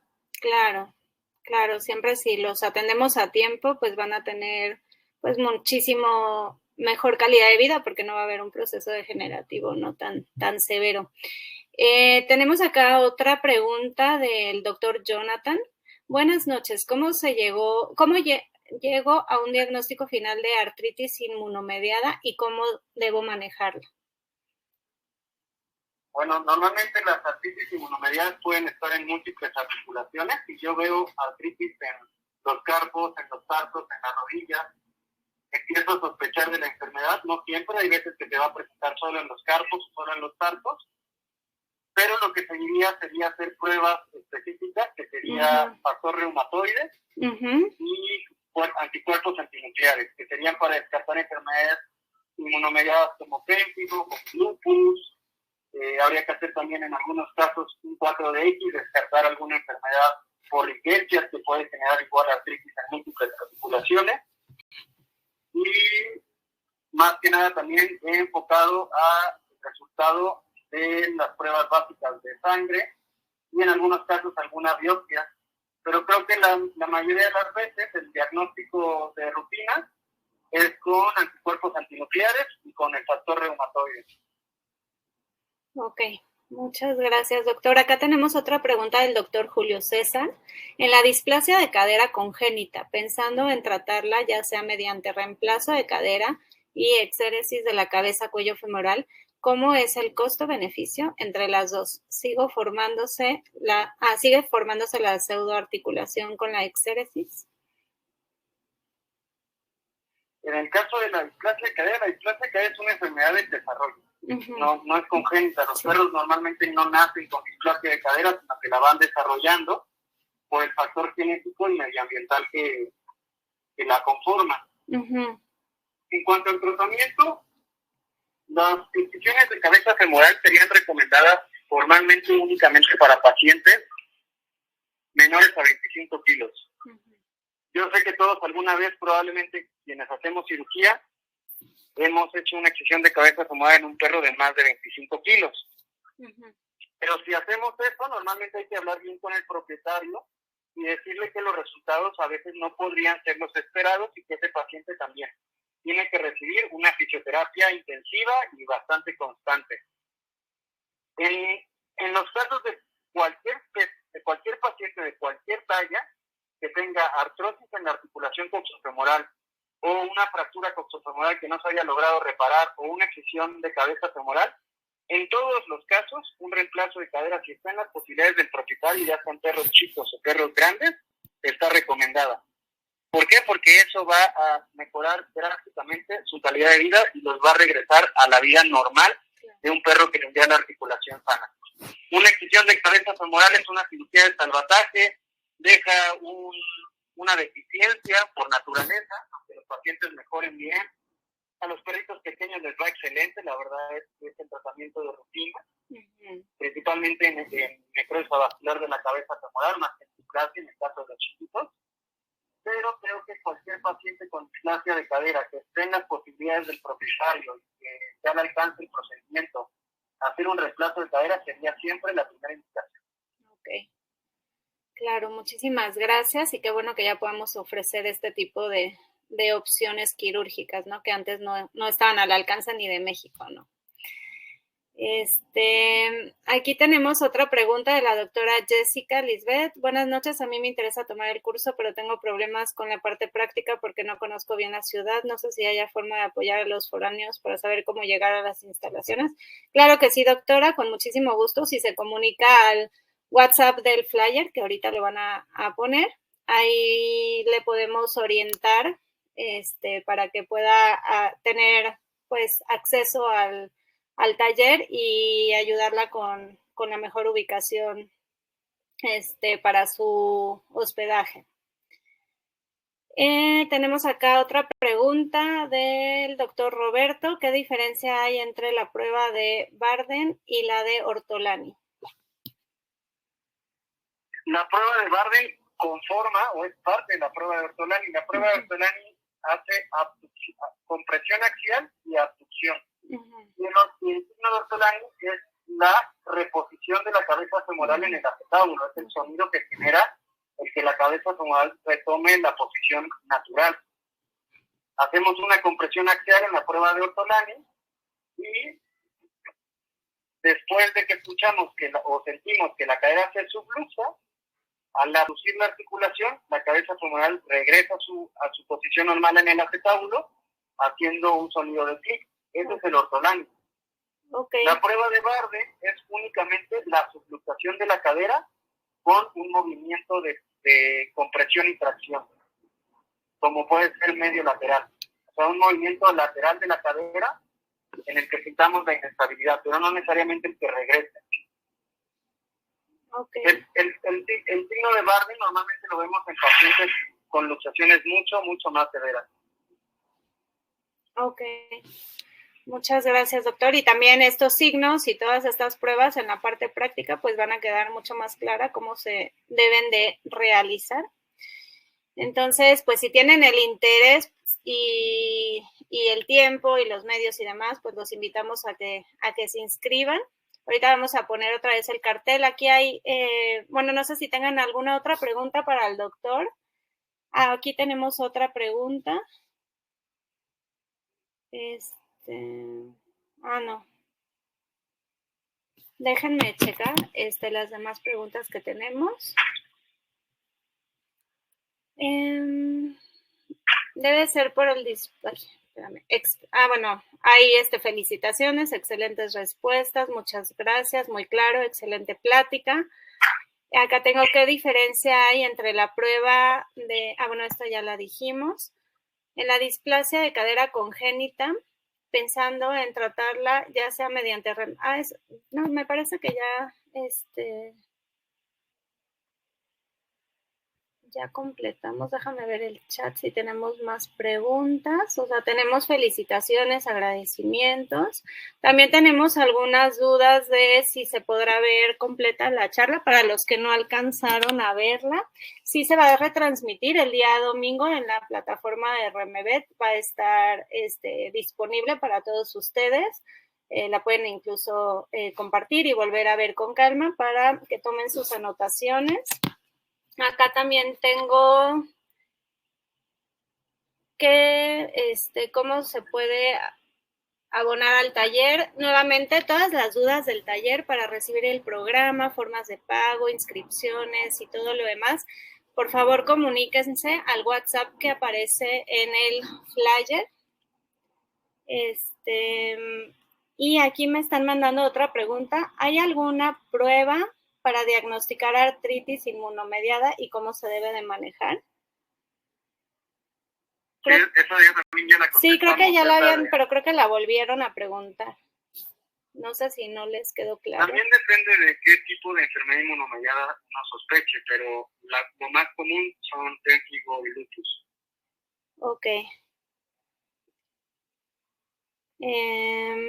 Me parece que no hay más preguntas. Muchísimas gracias, doctor. En verdad que un placer escucharlo siempre. Muy claro todo, como siempre. Muy completa la información y de mucha utilidad para aplicarla pues en nuestra práctica diaria. De verdad, muchísimas gracias. Estamos muy emocionados de tener el segundo taller de ortopedia y fisioterapia de AnfisioVet. Ya estamos a menos de 2 semanas que de inicio. Van a ser 3 días en línea, como les comenté, 2 líneas presenciales en Ciudad de México. Para mayor información, por favor, también revisen la página del Facebook de AnfisioVet. Ahí vienen también los teléfonos y el correo y los contactos para que les podamos mandar más información. Doctor, tenemos una pregunta. ¿Cómo se puede hacer terapia a los tendones de Juan Pablo Villa? Terapia referente a fisioterapia, bueno, ahí podemos ocupar varias, me imagino que se refieren a tenosinovitis bicipital, ese tipo de patologías. Esas también las vamos a abordar en el taller de fisioterapia. No sé si quiera comentar algo desde el punto de vista ortopédico, de manejo de tejidos. Y yo ahorita comento algo acerca de fisio. Yo creo que en los problemas agudos de tendones, la fisioterapia es lo más importante y parte fundamental de la recuperación. Pero también hay que saber cuándo ya la fisioterapia va a quedar limitada en este tipo de patologías, principalmente en los cuadros crónicos, o cuando ya llega a haber un desgarre, cuando ya llega a haber un daño bastante severo en el tendón. En algunas ocasiones se pueden hacer procedimientos igual de salvataje en los tendones que van a ayudar a aliviar el dolor, pero eso va a comprometer parte del funcionamiento natural de esa articulación. Claro. Ya también eso, parte de esas técnicas las platicamos bien a fondo en el taller, en el curso.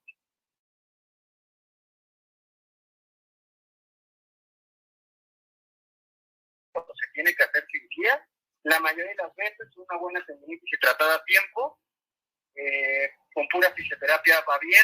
Después podemos pensar en administración de medicamentos peritendinosos o intraarticulares, pero son muy variadas las opciones terapéuticas en estas enfermedades. Lo importante sería identificarla y saber en qué momento está, la cronicidad del problema, los hallazgos radiográficos, ecográficos, incluso en algunos casos resonancia magnética, y en base a eso decidir el tratamiento apropiado. Recuerden que lo que platicamos también en la medicina, un diagnóstico correcto es el que nos va a ayudar a decidir cuál es el tratamiento. No todas las patologías, aunque sean la misma, se tratan de la misma forma.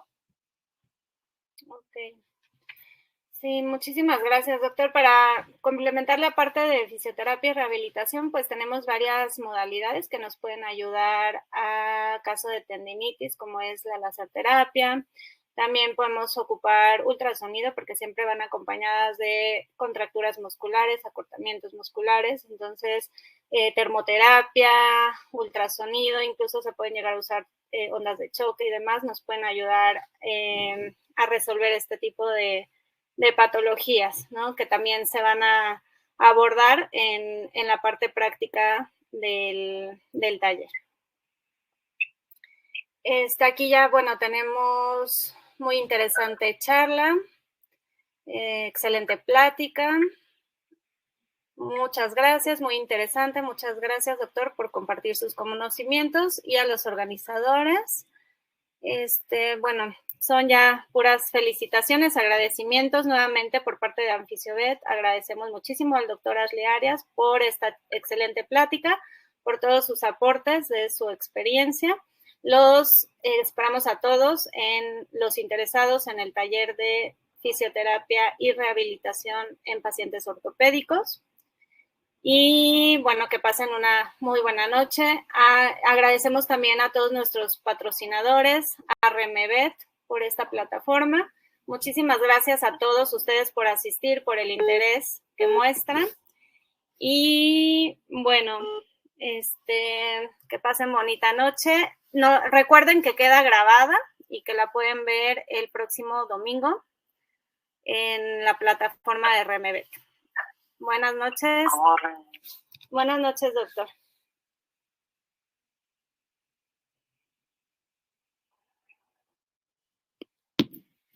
Muchísimas gracias por su atención y bueno, quedamos atentos para apoyarlos en el proceso de inscripción, en todas las dudas que tengan, para mandarles la información completa del taller. Muchísimas gracias.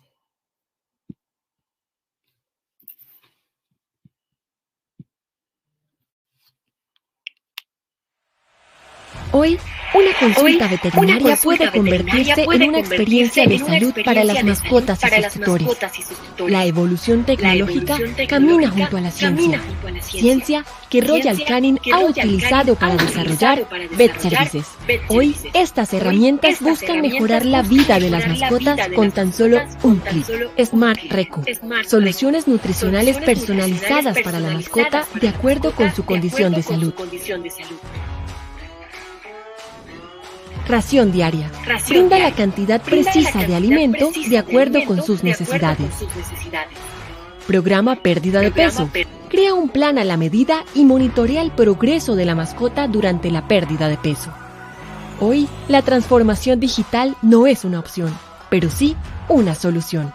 Conviértete en un referente de la evolución veterinaria con Vet Services. Con Vet Services agregas valor y haces un mundo mejor para las mascotas.